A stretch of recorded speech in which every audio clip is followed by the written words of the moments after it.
काय म्हटलं हे आपण पाहिलं. त्यांनी पुन्हा एकदा धनंजय मुंडेंवरती आणि खास करून महायुती सरकारवर निशाणा साधला.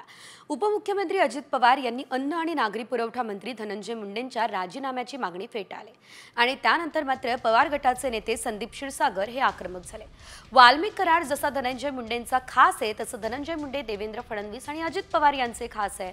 त्यामुळे धनंजय मुंडेंचा राजीनामा अशक्य आहे, भले कितीही पुरावे द्या, असं ट्विट संदीप क्षीरसागर यांनी केलेलं आहे.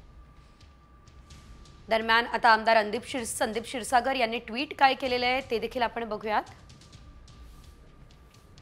वाल्मिक करार जसा धनंजय मुंडेंचा खास आहे तसा धनंजय मुंडे देवेंद्र फडणवीस आणि अजित पवार यांचे खास आहेत. त्यामुळे धनंजय मुंडेंचा राजीनामा अशक्य आहे, भले कितीही पुरावे द्या. @अंजलीताई दमानिया असं यावेळेस संदीप क्षीरसागर म्हणतायत. त्यांनी यावेळेस अंजली दमानिया यांना खरं तर उद्देशून हे ट्विट केलेलं आहे.